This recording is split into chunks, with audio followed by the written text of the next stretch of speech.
Përshëndetje të nderuar zonja dhe zotrinj. Ja ku po ritakohemi sërish me mua Tirona Lilin për të ndarë me ju rrëfimin e radhës. Sot do të ndaj një rrëfim tepër të ndjerë. Janë në lotët e një vajzës e cila ka shkruar këtë letër. Nuk e di pse po e shkruaj këtë histori sot.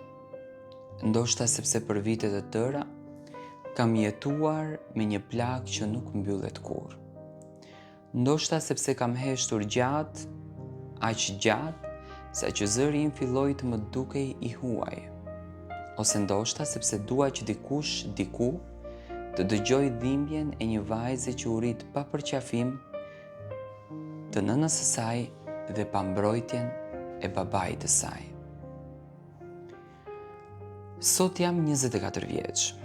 Por historia ime fillon shumë vite më parë, në një shtëpi të vogël ku dikur dëgjoheshin të qeshura. Nëna ime ishte driti e asaj shtëpie, edhe pse të varfër ajo arrinte të na bënte të ndjeshim sikur kishim gjithçka në jetë. Më krihte flokët çdo mëngjes dhe më thoshte: "Mos haro kurrë bia ime, edhe kur bota të bëhet e errët, zemra e mirë është pasuria më e madhe." Por ajo së mu rënd. Ishte kancer. Unë isha vetëm 9 vjeç kur e pash të zbehej dita ditës. Mbaj mend netët kur zgjohej nga dhimbjet dhe mundohej të mos qante që të mos më trëmte mua. Një natë më mori dorën edhe më tha: "Nëse një ditë nuk jam më, premtoj që do të luftosh për veten tënde." Nuk e dija dhe nuk e kuptoja atëherë pse po fliste ashtu. Mendoja në atë kohë që nënat nuk vdesin kurrë. Por ajo iku. Atë ditë shtëpia jonë u bë e ftohtë. Babai ndryshoi shumë shpejt, filloi që të pinte, të bërtiste dhe të kthehej vonë. Në fillim e mendoja se ishte dhimbja për nënën, por me kalimin e viteve kuptova se ai nuk po luftonte për mua, por po më harronte mua. Kur isha vetëm 13 vjeçe, fillova të pastroja shtëpi për të blerë librat e shkollës. Babai rinte në kafene gjithë ditën. Shpesh më merrte lekët që fitoja dhe më thoshte: "Ti je barë për mua." Ato fjalë më vrisnin më shumë se uria. Një natë dëgjova 2 burra në një dhomë tjetër duke folur me të. Po qeshnin. Njëri tha: "Vajza është shumë e bukur, mund të fitoj mirë." Nuk e kuptova menjëherë, por kur babai hyri në dhomën time, fytyra e tij ishte e ftohtë. Më tha të nesërmen të vishesha bukur sepse do të vinim tek disa njerëz të mirë. Zemra ime ndjeu frikën. Të nesërmen më çoi në një qytet tjetër. Një burr shumë i madh në moshë na priti në një lokal. Ai më shikonte në një mënyrë që më bënte të dridhesha. Babai pinte kafe dhe fliste për para. Në një moment dëgjova qartë: "Vetëm të mbyllet kjo punë." Aty kuptova gjithçka. Babai im po mundohej që të më shiste. Nuk mund ta përshkruaj ndjenjën e atij momenti, ishte sikur qielli u shëmb mbi mua. Njeriu që duhej të më mbronte, po më dorëzonte tek të huajt përpara. Më ra filxhani nga dora. Burrat më pan të habitur dhe unë fillova që të qaja edhe i thash babait: "Pse po ma bën këtë?" Ai uli kokën edhe më tha vetëm një gjë: "Nuk kemi rrugë tjetër." Por kishte rrugë tjetër, gjithmonë ka rrugë tjetër. Vetëm se ai zgjodhi më të tmerrshmen.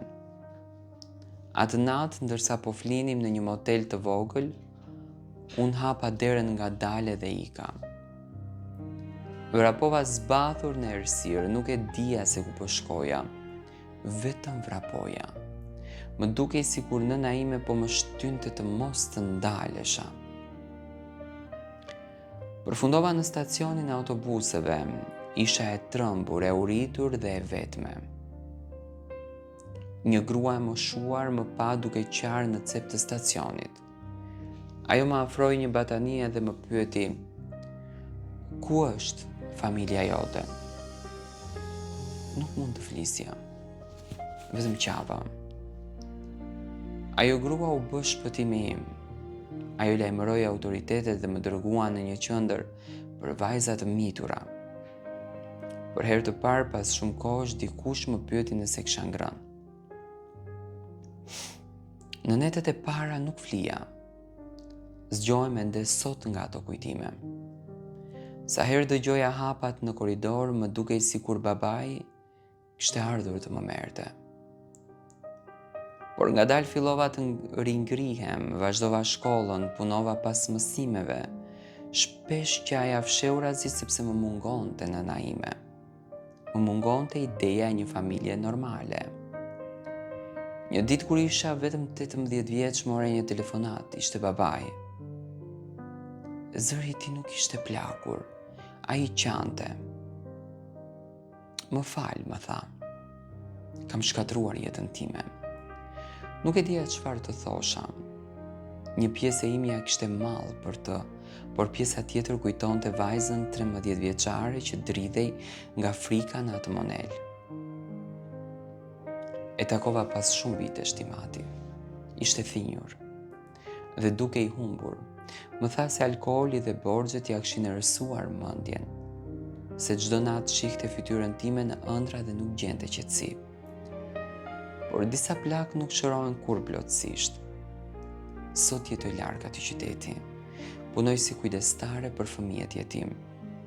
Sa herë shoh një vajzë që qan nga frika, e shoh veten tek ajo. Dhe mundohem t'jap atë që mua më mungoi më shumë, sigurinë. Ndonjëherë shkoj te vari i nënës dhe i flas me lot në sy: "Ja dola, mami, nuk u dorëzova." Era frynlet dhe për një moment më duket sikur ajo më dëgjon.